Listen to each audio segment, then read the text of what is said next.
Je donne la parole maintenant à Mehmet Polatel, qui est de l'université de Koç et qui va nous parler aussi d'une question qui a concerné bien sûr le génocide des Juifs à la Shoah, c'est-à-dire la question de la spoliation, qui est quand même au cœur de la question qui nous occupe aujourd'hui. Thank you very much.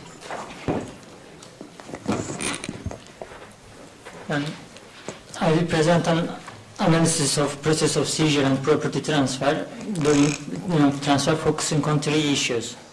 First of this is temporal specificities of dispossession and confiscation policies during the genocide in comparison to the Hamidin period. The second is the significance of seizure of Armenian properties for the genocide. And the third issue that I want to focus is the ways in which Armenian properties were confiscated by a wide range of the actors, including governmental agencies, civil servants, military personnel, local notables, and ordinary people. Before going through the details of process of dispossession and property transfer during the genocide, it should be noted that the seizure of Armenian properties did not begin with 1915. In fact, before 1915, the seized Armenian properties was one of the most acute problems of the Ottoman Empire. Most of these pre-1915 seizures took place in the interior and eastern regions of the empire. The usurpers in these cases were not members of a single group. Among them were local authorities, public officials, local Turks, Circassian immigrants, and Kurdish tribes. After the re-emergence of constitution in 1908, Committee of Union Progress and Dashnak Sutyons began to conduct talks to reach an agreement. Restitution was one of the most important items of these talks. While the Committee of Union and Progress was positive about the prospect of restitution in the beginning, it adopted a different policy beginning with 1910 and dragged its feet regarding the return of properties to their real owners. With the Balkan Wars, the attention and interest of great powers in the Ottomanists escalated in a significant manner. Reform in the eastern provinces was debated in such an international context. The international reform project was finalized in February 1914. The reform project foresaw the resolution of land issues by the General Inspectorate and created utmost uncertainty and panic at the local level. So the process of dispossession did not start with the genocide. In fact, it can be seen as one of the factors that provided genocidal motivation on part of the perpetrators. With 1915, there were very important changes in the characteristic of process of seizures. First of all, genocide radically changed the scale of dispossession and property transfer. As all Armenians were subjected to deportation, the number of properties in question increased. While pre-genocide confiscations and seizures had been mostly concentrated on specific regions, this is the interior and Ottoman East, genocidal property transfer including Armenian properties in all regions under the direct rule of the Ottoman Empire. With 1915, the Ottoman government and state mechanism became directly involved in the process of dispossession and confiscations. Previously, the role of the state in usurpations was mainly establishing the ground for violence and encouraging the perpetrators. With the genocide, the state became an actor directly involved in the usurpations. Direct state involvement grew with the establishment of confiscation and seizure mechanism, which was intensely regulated by legal means. Genocide also transformed the kinds of Armenian properties which were confiscated. As the Ottoman government took an active role in the confiscation and dispossession process, bonds and bank deposits of Armenians, which were beyond the reach of usurpers in the previous period, began to be seized. Several legal arrangements were used for the legitimization of the seizure of Armenian properties. According to this legal framework, every Armenian property from lands and factories to shops, livestock, and clothes would be listed and registered by abandoned property commissions, and the process of transfer would be carried out after this process. These commissions would keep notebooks indicating the details regarding the quality and worth of these properties and real owners. These commissions would also note to whom these properties were sold or assigned in the process of property transfer. It can be said that the government used Armenian properties in line with three main objectives. These were the settlement of immigrants, establishment of national economy, and strengthening the state capacity and war efforts. The empire began to receive Muslim immigrants on massive scale after the Crimean War. The influx of Muslim immigrants accelerated with the Balkan War and the Great War. Armenian properties were used by the government, the Ottoman government, for the settlement of Muslim immigrants. The immigrants were settled with the guidance of a very detailed framework, aimed at the demographic and social redesignation of Anatolia and Ottoman East. For example, Muslim Turkish immigrants were settled in points which were determined carefully and in a way that would not let Kurds to gain a powerful majority after the annihilation of Armenians. Eliminating the non-Muslim bourgeois and establishing a national economy dominated by Muslim and Turkish elements was another objective for the central government. In line with this policy, local governments were ordered to distribute necessary shops, capital and tools to Muslims. Talat Pasha sent an order on 6 January 1916, which clearly reflects these objectives. The order reads as follows: the movable property left by the Armenians should be conserved for long-term preservation, and for the sake of an increase of Muslim businesses in our country, companies need to be established strictly made up of Muslims. Strengthening the war efforts and state capacity was another objective of the state. Besides several buildings belonging to Armenians, sales revenues of crops and vineyards and various goods like clothes, drugs, and tools were given to the army. For the enhancement of state capacity, Armenian properties, including church and community buildings, were converted by the state into police stations, prisons, and offices of government agencies in various localities. The second issue that I want to point out is the significance of dispossession and confiscation for the Armenian genocide.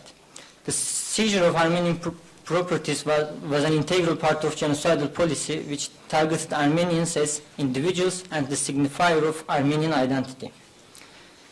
Thus, properties belonging to Armenian communities and religious institutions were also seized. Some of these were stripped of their meaning and put into new uses for the settlement of immigrants and enhancement of state capacity. Despite the orders of central government for the preservation of these properties by the abandoned property commissions and their distribution in line with the central policy, signifiers of Armenian identity like churches and schools were often attacked and looted by locals. With the genocide, the meaning of confiscation and property transfer became radicalized, and it also gained the characteristics of changing the identity of territories by erasing the marks, signifier, and sacred places of Armenians. Seizure of Armenian properties and their distribution to groups determined by the state was an integral part of the genocide policy, because it enabled the central authority to redesign the demography of territories under its rule. Armenians were banned to sell or rent their properties before being deported. Local authorities were ordered to ensure that the deported population will no longer have any connection to possession and ownership. The settlement of immigrants on Armenian properties, which was promoted in line with Turkification and Muslimization policy, served to hinder the possibilities of return for Armenians. Those Armenians who survived and managed to come back after 1918 found out that their homes and lands were now inhabited by immigrants, most of whom did not refrain from violence to protect the homes and lands in which they had been settled. The seizure of Armenian properties also played an important role for the realization of genocidal violence. Because they were used to enhance the state capacity and military needs for the funding of genocidal mechanism on the ground and provided motive for participants and bystanders. Deportation, which was an important part of the genocide policy, was a huge expense for the government. In the earlier phases of the genocide, In some localities, the cost of deportation was extracted from deported Armenians. Armenians who were first deported from Zeytun to Konya and from Konya to Derzor were obliged to pay for their own transportation and sustenance. In this earlier phase, Shukri Kaya, Director General of Deportations, suggested that Armenians should collectively finance their own transportation.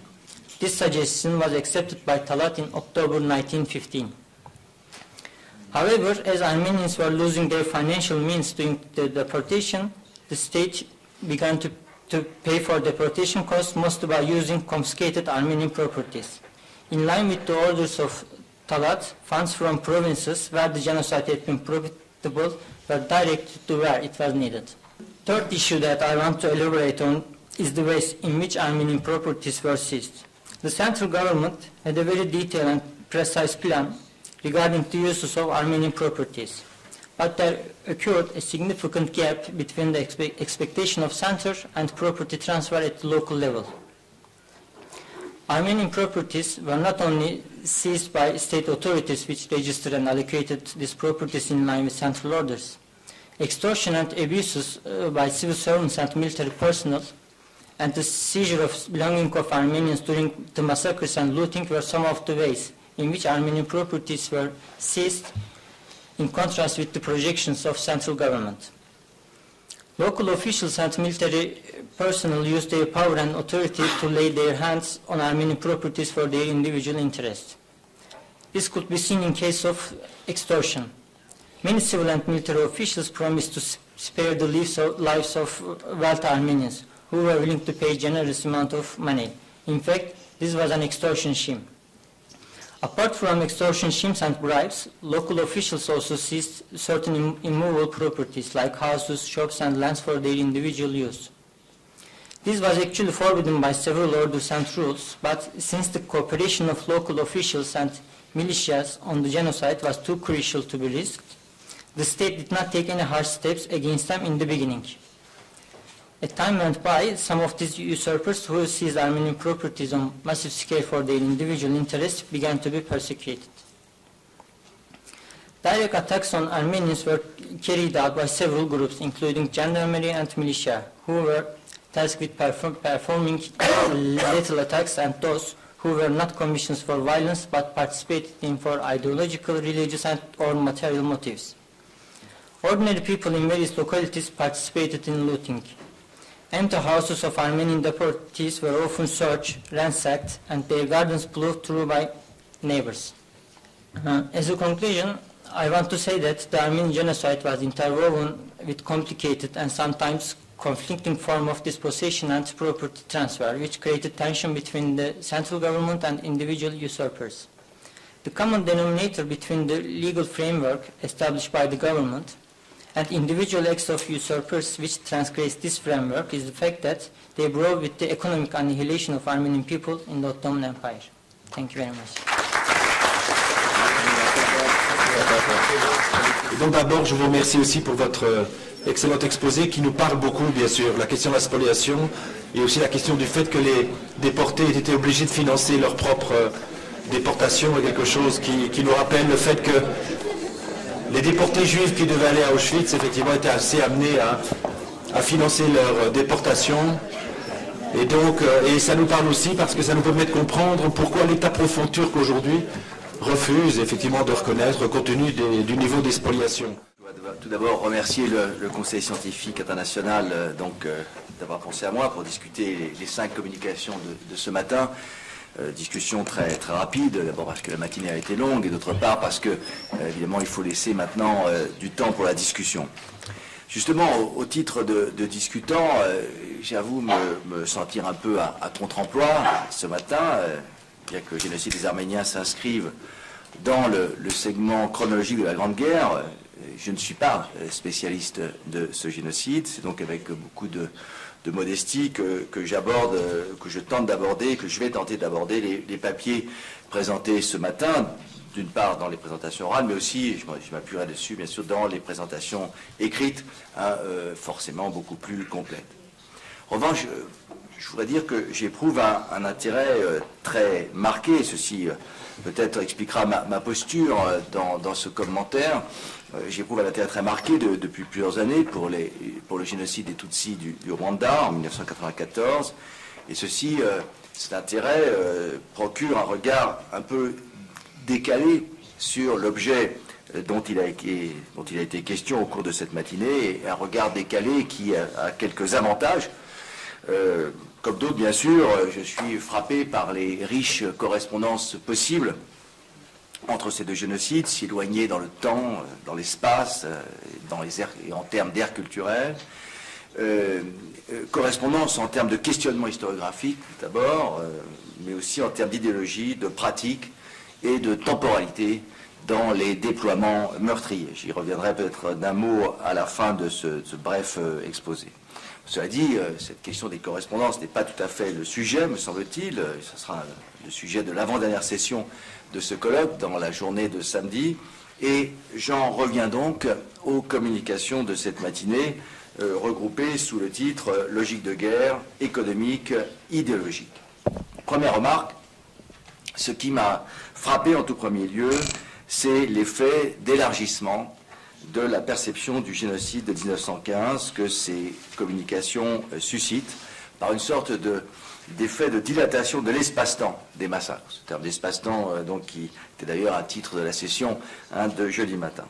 Élargissement de la temporalité génocidaire, tout d'abord, à travers la communication d'Eric Janzurker. Donc, ce processus d'élargissement est sensible dans l'analyse des mécanismes de prise de décision unioniste au cours des séquences antérieures à l'année 15, qu'il s'agisse du coup d'État de janvier 13, de l'expulsion des Grecs de la côte égéenne en juin 14, de la décision d'alliance avec l'Allemagne en août 14, puis d'entrée en guerre de l'Empire ottoman aux côtés de cette même Allemagne en octobre.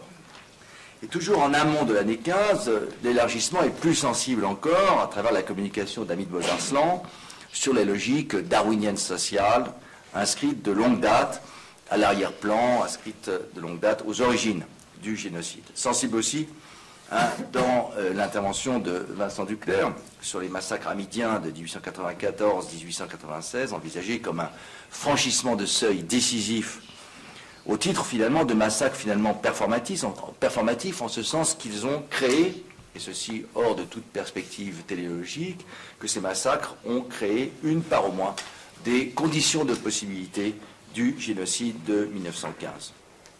Et puis j'ai noté que cet élargissement de ce que j'appellerais l'espace-temps génocidaire est sensible également en aval de l'année 15, dans les massacres qui frappent les différentes populations chrétiennes réfugiées dans le nord de la Perse occupée en 1917-1918, donc, et que nous a canalisé pour nous Peter Holquist.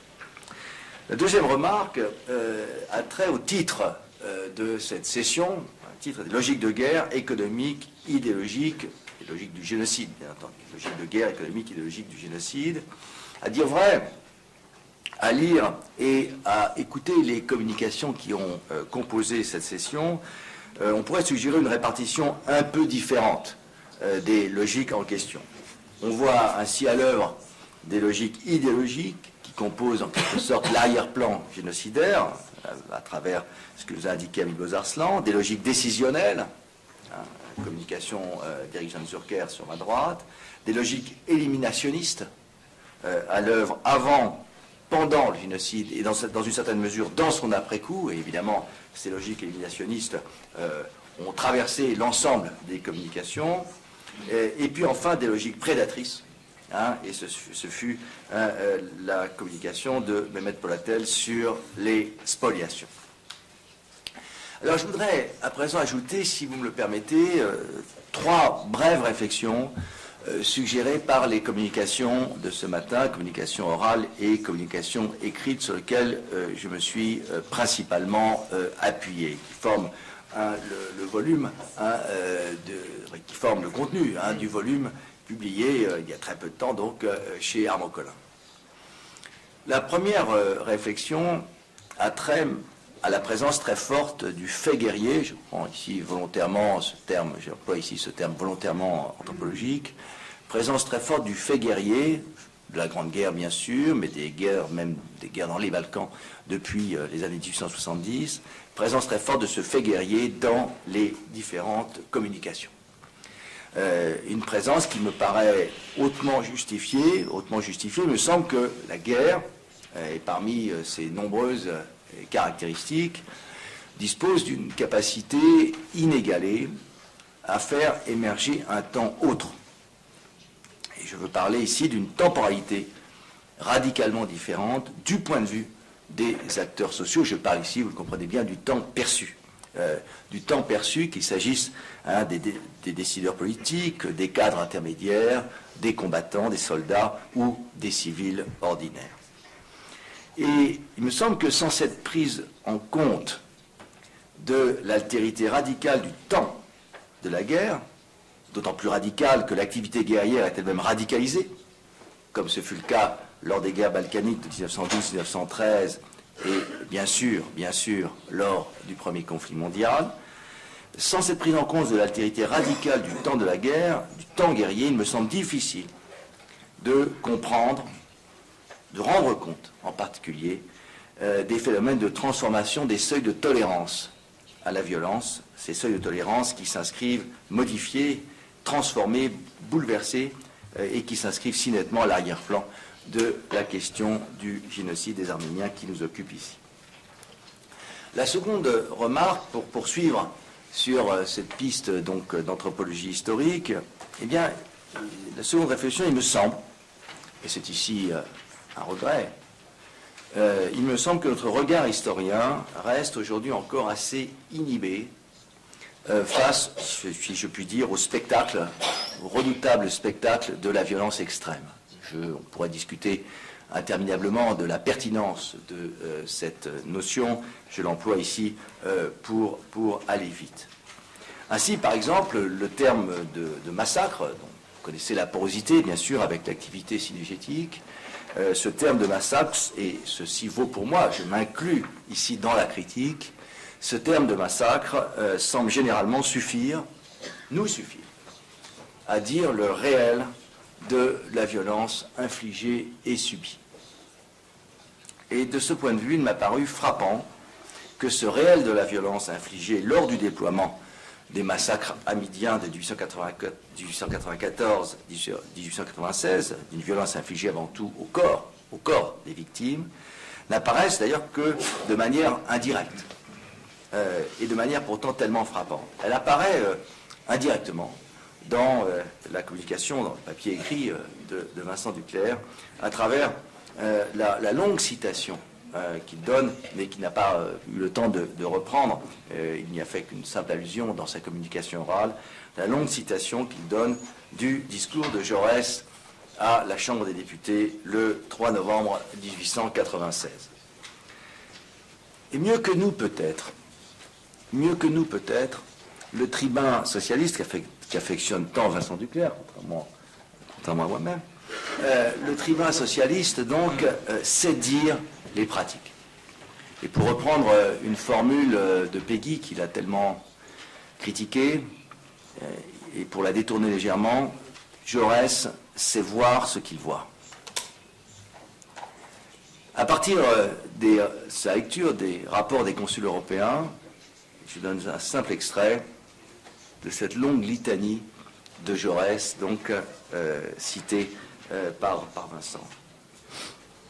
Et la guerre d'extermination qui a commencé, et l'émigration des familles arméniennes partant de leurs maisons détruites par l'incendie, et les vieillards portés sur les épaules, puis abandonnés en chemin et massacrés, et les femmes et les mères affolées mettant la main sur la bouche de leurs enfants qui crient pour n'être pas trahis par ces cris dans leur fuite sous bois, et les enfants cachés tapis sous les pierres dans les racines des arbres et égorgés par centaines, et les femmes enceintes éventrées, leurs fœtus embrochés et promenés au bout des baïonnettes, et les filles distribuées entre les soldats turcs et les nomades kurdes et violées jusqu'à ce que les soldats, les ayant épuisés d'outrage, les fusillent enfin en un exercice monstrueux de sadisme, avec des balles partant du bas-ventre et passant au crâne, le meurtre s'essayant à la forme du viol. Et le soir, auprès des tentes où les soldats, les nomades se livraient à la même orgie, les grandes fosses creusées pour tous ces cadavres, et les Arméniens fous de douleur qui s'y précipitait vivant. Il me semble que Jaurès, ici, quand il s'exprime de la sorte, le fait bien sûr dans une logique argumentative d'ordre politique, ceci est évident, puisqu'il s'agit de mettre en cause l'inaction du gouvernement français du moment. Mais au-delà, il me semble que Jaurès sait dire, sait décrire et peut-être implicitement interpréter. Il me semble que Jaurès perçoit que la violence, ici extrême, est un langage disposant d'un vocabulaire, d'une syntaxe, d'une grammaire, et que ce langage est à décrypter. Et si on regarde bien ce texte, ce sont les pratiques de cruauté. Et je reprends ici une définition que j'admire beaucoup de Véronique Naumgrape, cruauté en tant que violence qui dépasse son propre objet, destinée à infliger un surcroît de douleur aux victimes et une jouissance aux bourreaux. Ce sont les pratiques de cruauté que Jaurès sait mettre prioritairement en exergue. Il voit que c'est là le sens profond de ce qui se joue dans les massacres. Et sans le dire de cette manière, sans le dire d'une manière anthropologique, Jaurès me semble percevoir la logique profonde d'atteinte à la filiation, à travers le viol des femmes, la mise à mort des enfants, l'extirpation des fœtus. Il semble percevoir la logique profonde d'atteinte à les immenses déploiements de violence contre les Arméniens de 1896.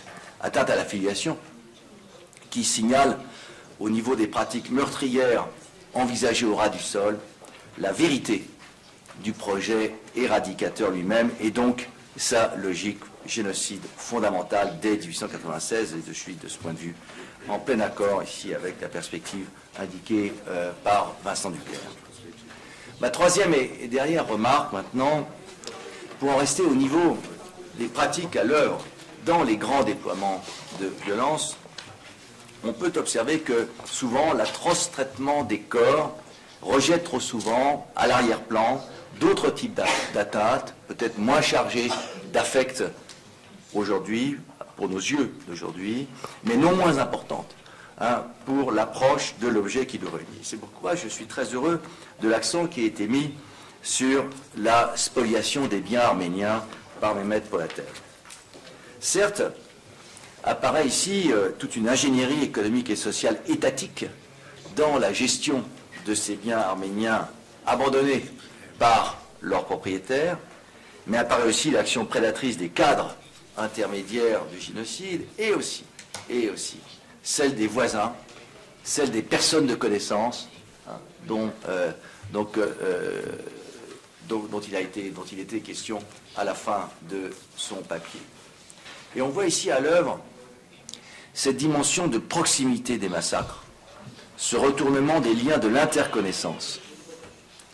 Ce retournement des liens de l'interconnaissance qui constitue, je crois, l'une des passerelles reliant très fortement le génocide, et de manière très troublante, le génocide des Arméniens à celui des Tutsis 80 ans plus tard. Et à cet emplacement précis, c'est-à-dire celui du retournement meurtrier et spoliateur du voisinage, j'aimerais plaider une fois encore pour une perspective empruntant peut-être un peu plus les chemins d'une anthropologie du corps. De ce point de vue, juste pour poser les questions, de ce point de vue, un vêtement et un vêtement volé n'est-il pas davantage qu'un vêtement? Une maison n'est-elle pas davantage qu'une maison? Un objet volé, surtout sur le corps d'une victime et qu'on va porter sur son propre corps, un bijou par exemple, un objet volé n'est-il pas davantage qu'un objet volé? Et dès lors, qu'est-ce qui se joue dans le processus d'appropriation des biens des victimes, de ces biens qui ont touché, protégé, orné leur corps du temps où elles étaient encore en vie? À mon avis, il me semble qu'il se joue ici beaucoup plus qu'un simple processus d'enrichissement matériel. Voilà, je termine ces quelques remarques en remerciant bien sûr, c'est bien le moins, les 5 intervenants de m'avoir donné l'occasion de lire, d'écouter et de commenter des communications aussi intéressantes et aussi riches. Merci. Alors je vais commencer peut-être par vous, M. Borzarslan, il y a une question qui effectivement paraît intéressante sur ou l'éthos, ou en tout cas sur la personnalité même des jeunes Turcs qui ont à la fois un discours néo-darwinien, qui utilisent, comme vous l'avez vu, les concepts de microbes, etc., donc d'altérité vis-à-vis des Arméniens. Et qu'est-ce qui explique justement le fait que énormément d'Arméniens ont été convertis de force et qu'on a forcé effectivement des enfants arméniens à devenir musulmans. Alors, est-ce qu'il n'y a pas de paradoxe? Voilà une question qui paraît intéressante. Parce que c'est vrai que dans le cas, par exemple, du génocide des Juifs, ces pratiques-là n'existent pas. On est en face d'un système assez éclectique, un système de pensée, mais aussi un système vraiment anthropologique pratiquement, qui est assez éclectique, dans lequel il y a à la fois le darwinisme social et la gente humaine est considérée comme une ressource. Donc il faut priver les Arméniennes de leur gente humaine, islamiser les femmes. Et on voit ça d'ailleurs aussi dans le cas de la Bosnie. On n'est pas du tout en face, disons, de la pensée nazie qui introduit l'idée d'une pureté biologique absolue. On est dans une logique de confiscation de la féminité arménienne qui doit être mise au service de la masculinité musulmane pour renforcer l'élément islamique. Et on voit comment effectivement la matrice de base de l'islam est malgré tout préservée. Et je dirais qu'il faudrait un jour ou l'autre faire exploser cet interdit qui nous interdit de penser l'islam et d'interroger l'islam. Je crois qu'il y a un élément qui intervient très clairement dans ce génocide et dans certains d'autres. Voilà, merci beaucoup. Il y a aussi une question sur l'impact du social-darwinisme, justement, par rapport... est-ce que ça a influencé, entre guillemets, la qualité des massacres? Je pense que le social-darwinisme a déjà légitimé les massacres, a fait de sorte que les massacres ne passent pas pour des massacres. Je crois qu'il y a vraiment quelque chose d'extrêmement important, puisqu'il s'agit de la vie et de la mort. Les massacres font partie de la vie. Donc l'extermination de l'autre fait partie de la vie, c'est la condition même de ma propre vie. Et là, je citerai juste un intellectuel de gauche unioniste, puisqu'il y avait quelques intellectuels de gauche aussi au sein de l'unionisme, qui disaient que bon, moi je suis contre la violence, mais la vie, qui est la lutte des espèces, n'est pas contre la violence. Et il dit que même les espèces inanimées, j'ai toujours pas compris qu'est-ce que ça voulait dire espèces inanimées, étaient engagées dans une lutte pour la survie, et donc l'extermination de l'un est quand même la condition de l'autre. Il y a un deuxième élément, c'est la définition en termes biologiques de l'autre comme microbe. Donc là, on n'est pas seulement dans l'espèce, mais puisque l'autre espèce nous a investi, elle est dans nous, elle nous détruit de l'intérieur.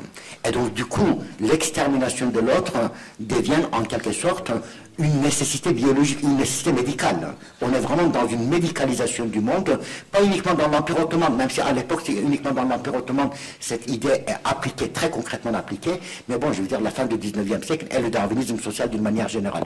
Et surtout, je dirais qu'un troisième élément qui intervient, c'est les mémoires de Mehmet Reşit, qui ont été très lourdement censurés. On n'a toujours pas, disons, l'essentiel de ces éléments, mais on a quand même pas mal de témoignages où il dit très clairement, certes, je suis médecin, et donc il y a le serment de protéger la vie. Et en même temps, il dit, bon ben, si je suis médecin, je suis aussi turc, et ma turcité vient avant toute autre chose, la préservation de la race. Et peut-être, Monsieur le Président, si vous permettez juste une toute petite minute, un tout petit mot aussi concernant l'intervention de Stéphane. Un grand merci, Stéphane. C'est vrai que là, aujourd'hui, dans ce panel, on n'a pas évoqué la question du corps, mais c'est vrai que cette question est de plus en plus... voilà, on est vraiment dans une perspective désormais assez plurielle de recherche sur le génocide des Arméniens. La question du corps est traitée, et surtout la question que tu as évoquée. Il y a énormément de récits mettant en scène les bébés turcs ou musulmans qui meurent de manière inexpliquée dans les berceaux volés aux Arméniens. Il y a vraiment, il faudrait qu'on travaille sur ces récits-là, mais il y a ces récits que les missionnaires américains, mais aussi allemands, etc., relatent constamment. C'est présent, c'est omniprésent. La justice a lieu. D'une manière ou d'une autre, la justice a lieu. Ce qui nous a été dérobé en notre corps, en notre chair, tue l'autre chair. Il y a des questions qui sont posées à à M. Mehmet Polatel, et notamment sur qu'est-ce qui l'a motivé effectivement à s'intéresser à la question des spoliations, et puis ici lui-même de l'université de Koç, qui est fondée sur effectivement la famille Koç, dont on soupçonne que l'origine de sa fortune provienne de biens spoliés aux Arméniens. Donc c'est une question très pratique. Bon, elle est posée, donc je la fais. Et l'autre question qui est posée, c'est la question des sanctions, puisqu'il nous a dit que des fonctionnaires naturellement ont volé des biens pour leurs propres intérêts. Est-ce qu'il y a eu des sanctions vis-à-vis de ces vols qui ne vont pas profiter à l'État profond? Okay, thank you very much.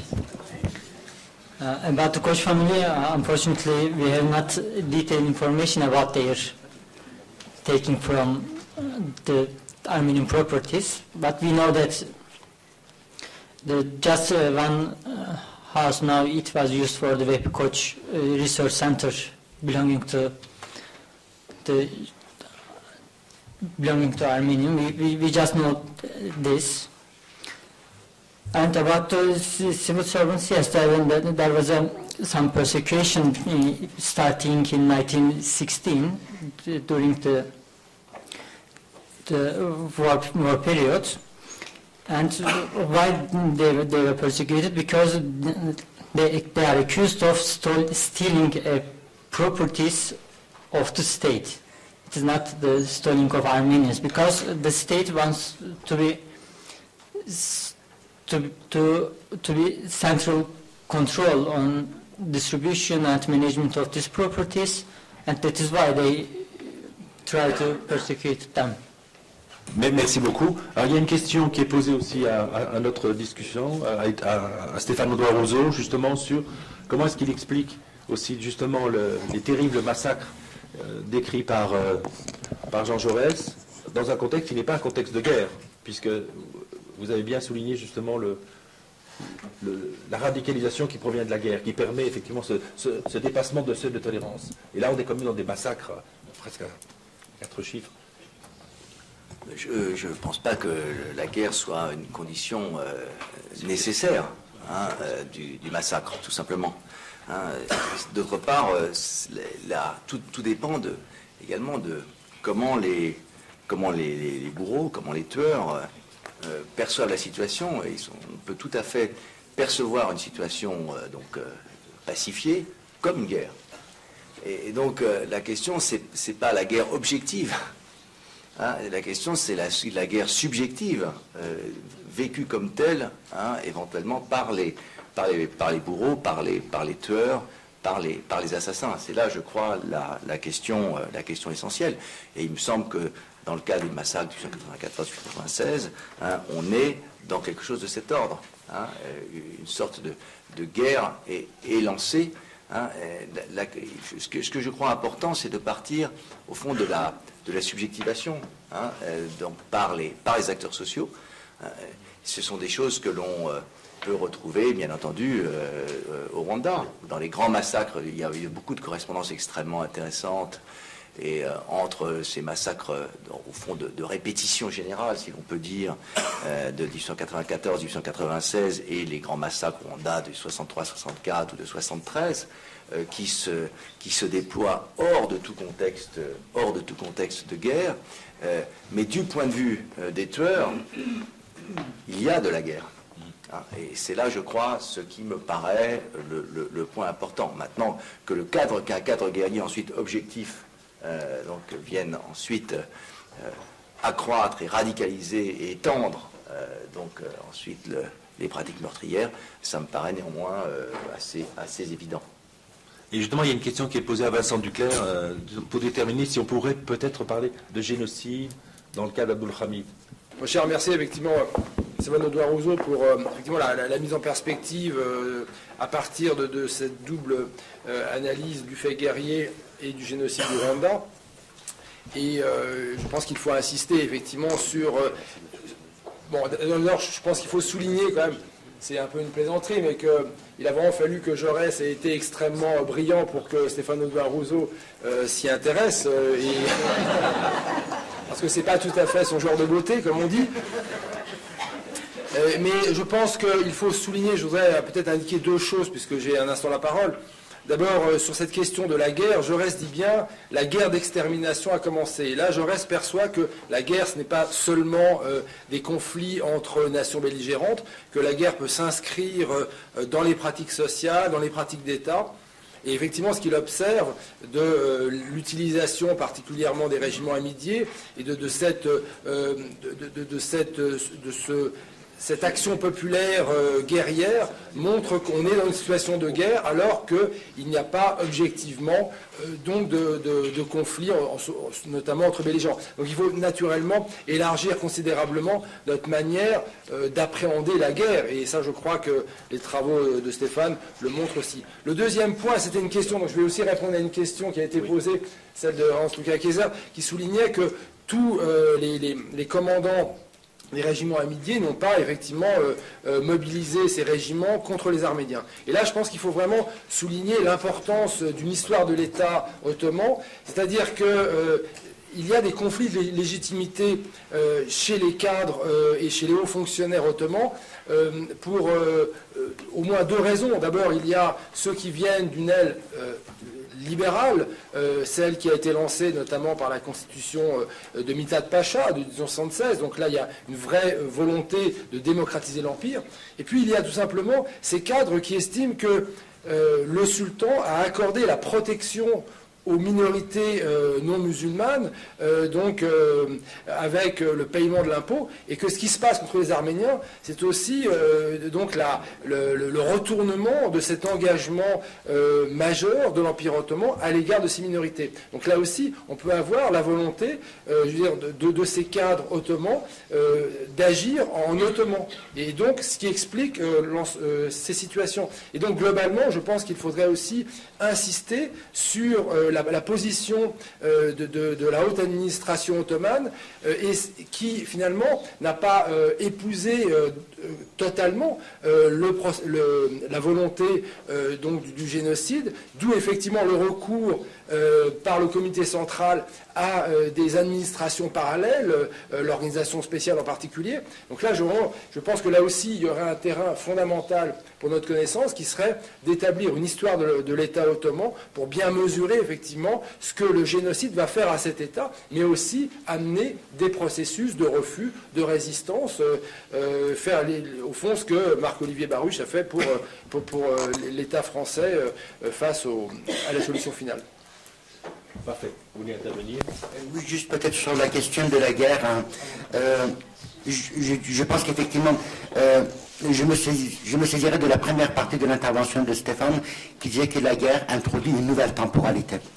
Et je pense qu'on peut avoir d'autres modalités d'introduire d'autres temporalités, une coercition étatique très massive, une situation de violence, un état de violence crée très rapidement une autre temporalité. Et cette temporalité signifie aussi qu'on mobilise des logiques qui n'avaient pas de cours en temps normal. La logique de coercition de l'État, l'État qui s'impose effectivement pour plagier le philosophe nazi qui lui-même plagiait les autres, l'État qui s'affirme en créant l'exception. Voilà, l'État d'exception. Et dans le cas de l'Empire ottoman, on savait que les Arméniens étaient là, et la coexistence était possible. Mais la coexistence était possible parce que les Arméniens étaient soumis. Et ce n'est que leur demande d'émancipation ou d'égalité qui a créé les conditions de la violence de 1896. Et puis tout de suite après, les trois frontières qui protégeaient, qui permettaient la coexistence, ont été violées par l'État et par les acteurs locaux. Le corps de la femme, normalement, effectivement, pour que la coexistence puisse exister, soit possible, il faudrait que le corps de la femme soit une frontière permettant la reproduction du groupe, l'église ou le lieu du culte, en tant que garantissant l'existence de la communauté par l'au-delà, et le cimetière. Et dès 1880, parce que sans le cimetière, il n'y a pas d'histoire. Voilà, c'est la terre, le cimetière qui construit la continuité. Et dès 1894, on voit qu'on entre dans une temporalité en très peu de temps, et ces trois frontières sont violées. Avec l'État, par l'État, mais pas exclusivement. Mais je crois qu'Eric Jan souhaiterait...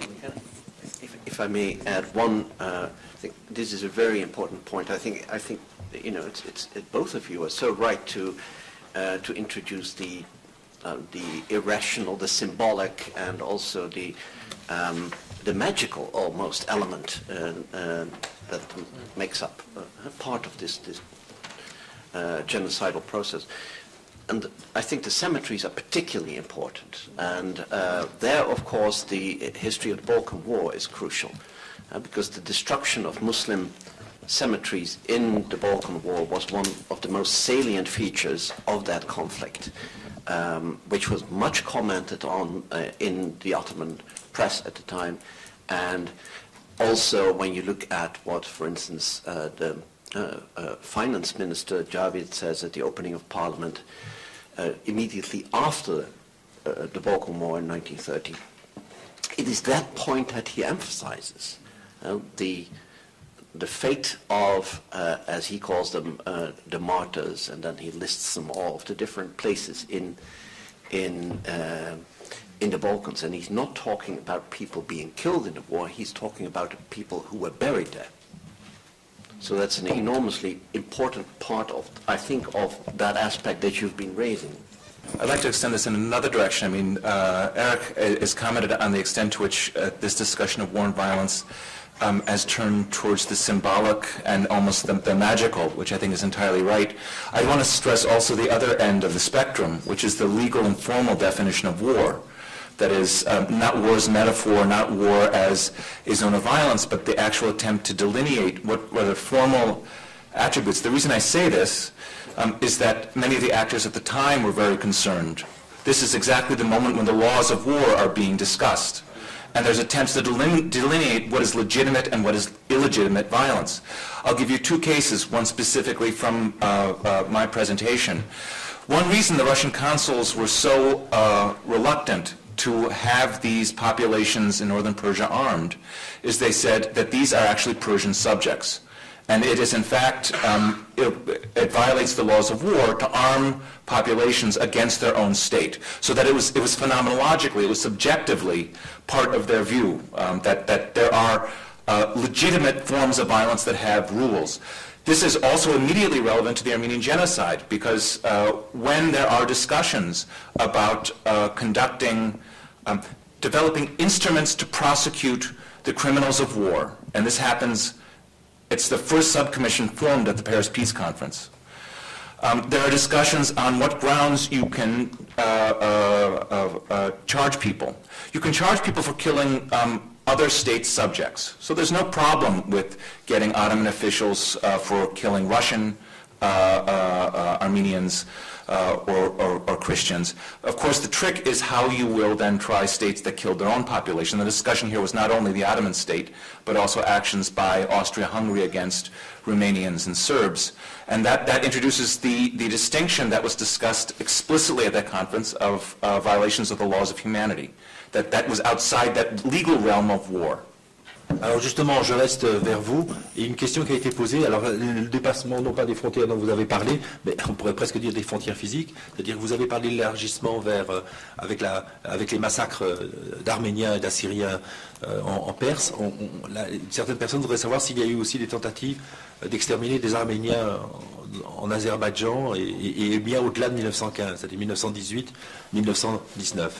I need to first clarify whether by Azerbaijan you mean Azerbaijan as what will become a Soviet republic in which you have massacres in Baku, or Azerbaijan, which is northern Persia.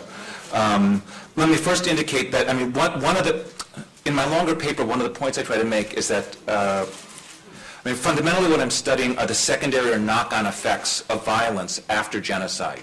How genocide creates a situation in which you can have ongoing violence that is not immediately caused by it, but is a secondary effects. One of the factors that is problematic is not only that you have struggle between these states, great power struggle over territory, but each of these states is equally trying to secure control of its own border regions. We know that very well for the case of the Ottoman Empire. It's less true for the Russian Empire, which remains an effective state actor in the Caucasus until 1917, but it's very, very true for Iran, which is lost essentially control of the Northwest provinces.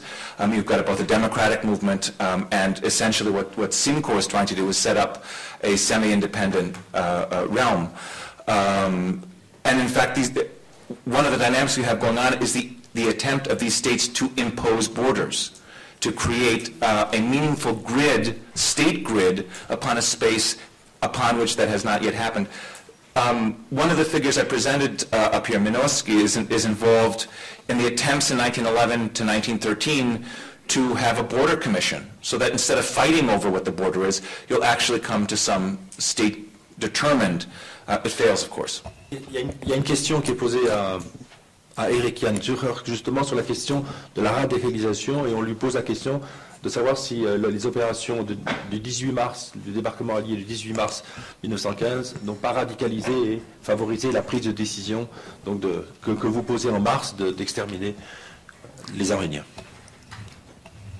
And of course, 18th of March refers to the Ottoman naval victory in the Dardanelles, the beating off of the Franco-British attempt to break through by naval means alone.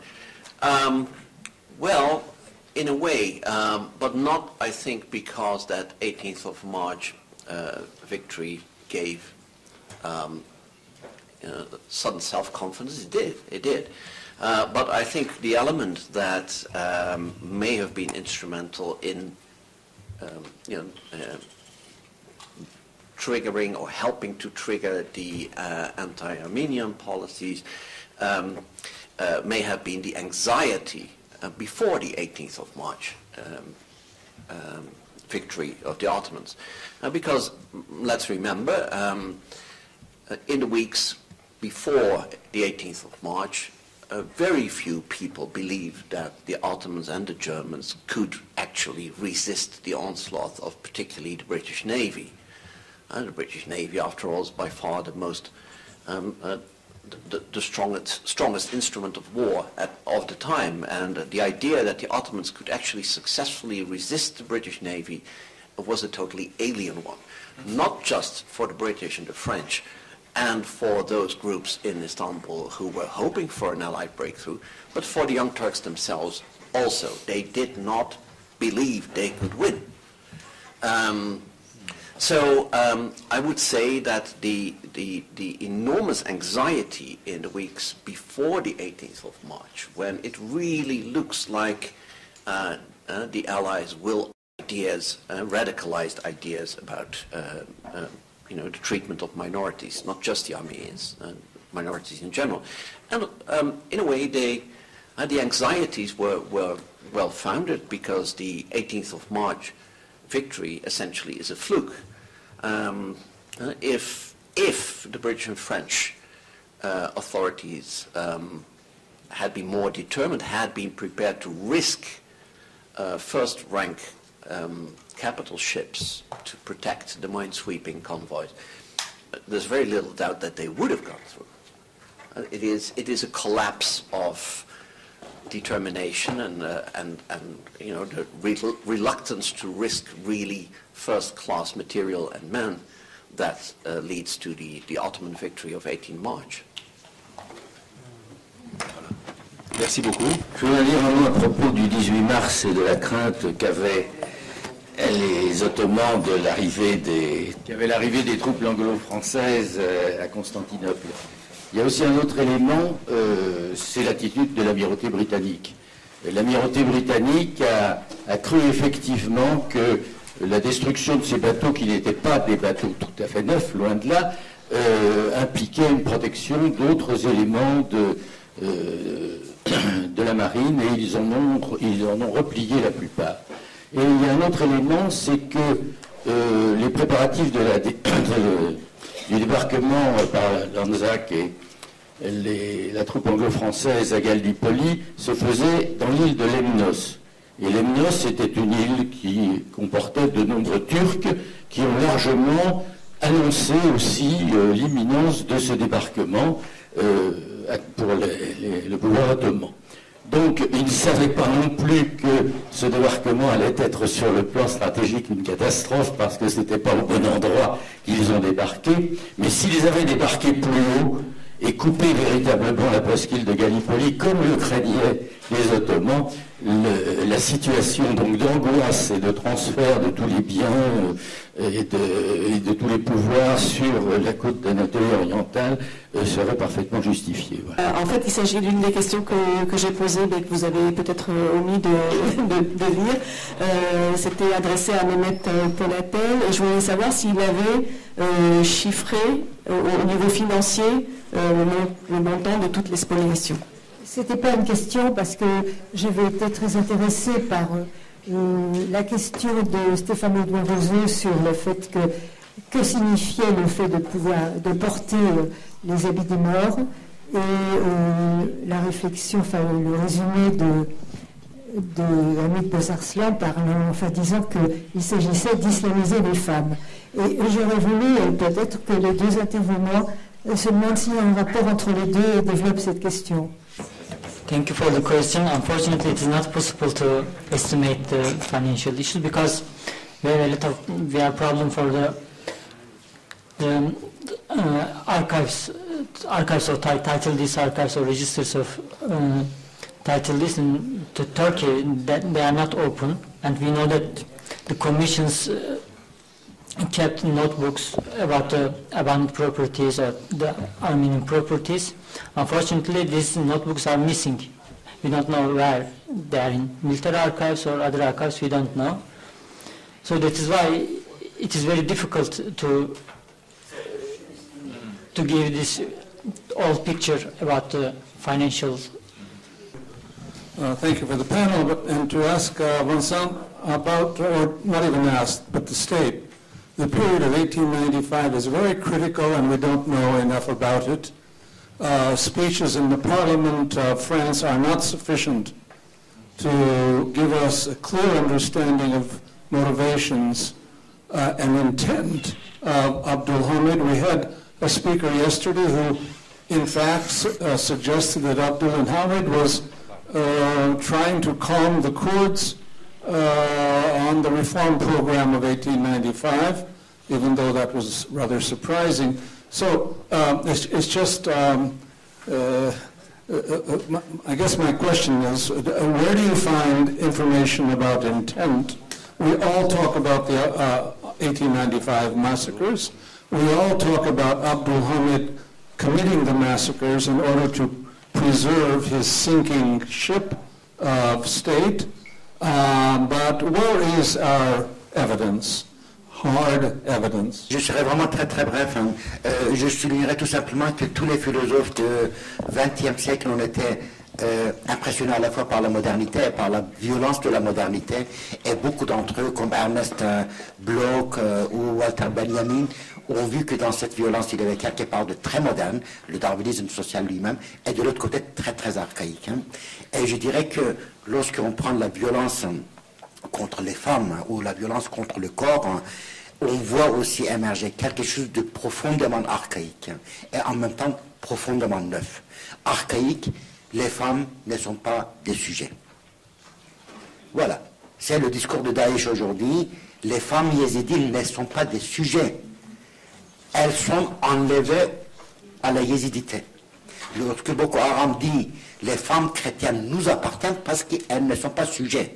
Donc on a le droit de les enlever à leur corps. Voilà. Je crois que là c'est un premier point. Donc la violence est toujours genrée, la violence s'exerce sur le corps des femmes, et la violence exercée sur le corps des femmes annonce la victoire du groupe contre l'autre groupe. Et le parallèle doit être établi avec la terre. Je ne veux pas vraiment, je suis analphabète en psychologie et psychanalyse, donc je n'irai pas très loin, mais le parallèle est quand même très très clair. Le discours en Turquie, c'était « on vous a pris la terre, Evla de Fatihan, on est les enfants des concurrents ». La conquête d'Istanbul, la commémoration de la conquête d'Istanbul. Cette terre est notre butin. Nous avons, comme les femmes sont des butins, la guerre est un butin et nous l'avons conquis à votre détriment. Nous vous avons anéanti. De ce point de vue-là, il y a quelque chose qui est parfaitement assumé. Mais je suis absolument d'accord avec Stéphane, on a encore énormément de choses à faire sur le corps, sur la cruauté en tant que langage, en tant que chute de sens, en tant que l'espace-temps introduisant un nouvel espace, une perception d'espace, un nouveau temps. Je crois que vraiment, sans ces ouvertures vers d'autres disciplines que l'histoire proprement dite, sans doute notre lecture serait assez limitée. Je vais répondre au professeur Oganisson, et je crois que ça sera la dernière réponse et à la dernière question. Alors d'abord, peut-être une précision, Stéphane Edouard Roseau a lu cet extrait du discours de Jean Jaurès. Il est bien clair, vous m'avez entendu, que nous ne appuyons pas seulement sur ce long discours de Jean Jaurès, mais sur un ensemble très convergent, en fait, d'analyses et de rapports qui permettent d'établir une forte réalité des faits. On a des documentations assez considérables de la part de Victor Bérard, de la part des dépêches adressées à Paul Cambon, de la part de l'énorme dossier réuni par Tchobanian et préfacé par Clémenceau, pour rester dans le domaine français. Mais le domaine anglais est aussi très riche. Donc je pense qu'on peut effectivement... Alors c'est vrai qu'il faudrait un très gros travail, là... le livre de Mérier. Voilà, le livre de Mérier, enfin bon, c'est le livre de Siller, enfin bon...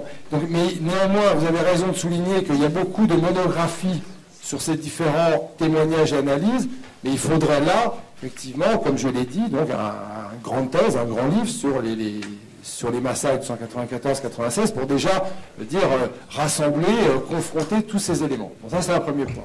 Et ces éléments, quand même, indiquent justement ce que vous appelez hard evidence, c'est-à-dire des preuves solides permettant aussi d'aller dans le détail des faits. Et par exemple, les situations relevées par Hamid Bouazarslan où les Arméniens sont détruits dans les églises. Alors, donc c'est des processus qui permettent de comprendre ces franchissements de seuil dans la mise à mort et ce passage à l'humanité. Alors pour terminer, je crois que la grande question aussi que vous posez, et vous avez raison de la poser, c'est celle des responsabilités. Comme je l'ai rappelé, sur la base des travaux de François Georgeon, l'Europe s'est polarisée sur le sultan, et donc s'est polarisée sur une vision très archaïque de l'Empire ottoman, et n'a pas vu en fait ce qui se passait dans l'Empire ottoman, c'est-à-dire en fait ce mélange effectivement de pouvoir personnel figé sur le palais du Yildiz d'Abdülhamid II, mais aussi une modernisation de l'État avec des situations d'indépendance locale, donc tous ces éléments-là qui permettent aussi de mieux apprécier ces grands massacres et de montrer effectivement comment est-ce qu'ils ont été décidés et par quel processus. Mais les éléments dont nous disposons déjà, et il faut savoir que précisément, ce n'est pas 1915. En 1894, l'Empire ottoman est largement ouvert aux diplomates, il y a beaucoup de vice-consuls, il y a beaucoup de missionnaires, il y a beaucoup d'écoles, et donc ce sont des témoins oculaires qui permettent de documenter ces grands massacres et donc d'établir ces évidences, ces preuves solides. Mais encore une fois, effectivement, c'est cette histoire de l'État ottoman qui nous attend pour mieux comprendre effectivement comment cette guerre d'extermination a pu avoir lieu à cette époque. I thank you very much for reminding us about the destructions of the cemetery during the Balkan Wars. And I wonder if this is not a question, it's my end of my remark, we can all think about it, if that doesn't have a direct effect on the total destruction by the Azeris in 2005, December, of the ancient cemetery of Old Jufa in the Araks, which is now, as you know, a shooting gallery for the army. UNESCO did nothing, the world did nothing, there was no commentary on that, and you have shown perhaps a subliminal recall of that question. Thank you.